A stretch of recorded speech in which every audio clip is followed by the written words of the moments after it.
Although earthquakes have been part of nature since the beginning of time, we have seen now how deadly and devastating they can be even now. It was only 2 years ago, March 11, 2011, that a 9.0 magnitude quake set off a tsunami in Japan, resulting in over 20,000 deaths. What causes earthquakes in California?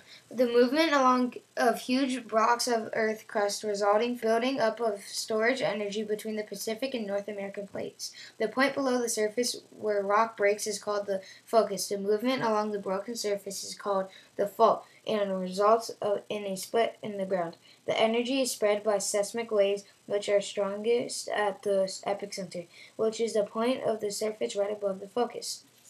What are the different types of waves caused by an earthquake? Body waves travel through the interior of Earth. When they reach the surface, they become surface waves. How are earthquakes measured? A seismograph is used to measure and record seismic waves.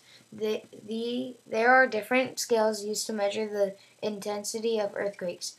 The most common measure is the Richter scale, but the Mercalli intensity scale is also popular. A moment magnitude scale rates the total energy released by earthquakes. What was the last major earthquake to hit California? The most famous earthquake in recent memory to hit Southern California, was the 1994 Northridge quake that measured 6.7 on the Richter scale and lasted 10 through 20 seconds. Is there a fault zone near our school? Yes, the most significant active fault zone near our school is the Elsinore Fault Zone, but the San Andreas Fault Zone caused the Northridge quake is only 38 miles away. What can you do to prepare for an earthquake? Step 1. Identify potential hazards in your home and begin to fix them. Step 2. Create a disaster preparedness plan. Step 3. Prepare disaster supplies This is an emergency survival kit. As you can see here, we have water, a water bottle to hold all the water. We have dried food. We have pet food for your dogs and cats. Then we have hand warmers. We have cold bags for any injuries or anything. Then we have ER light sticks that last up to 12 hours. We have a survival sleeping bags. Then we get flashlights. We have lots of those.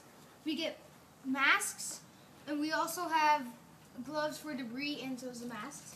We have ponchos with hoods, just in case it's raining. Then we have a first aid kit. We have your handy pocket knife.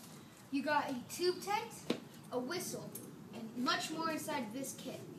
You got a toilet deodorant. Here we have a bucket. A bucket. You can buy this for your survival. It comes with everything you need and this toilet case, so you can have it as a toilet. It even has a manual. And that's all we have. But not to forget, the most important thing is to put all this stuff inside a bucket. Very important that the bucket has wheels on it. Very important. So you can pull it around.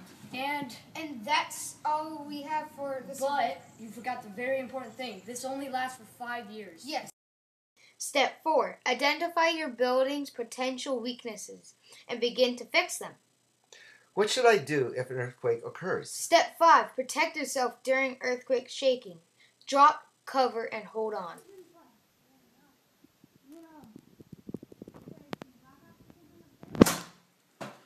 Kelton, earthquake!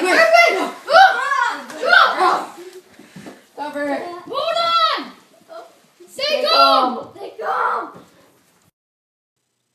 What should I do after the earthquake is over? Step 6. After the earthquake, check for injuries and damage. Evacuate if necessary. Step 7. When safe, continue to follow your disaster preparedness plan.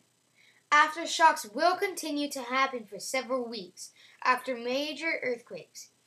Some may be large enough to cause additional damage. Always be ready to drop, cover, and hold on.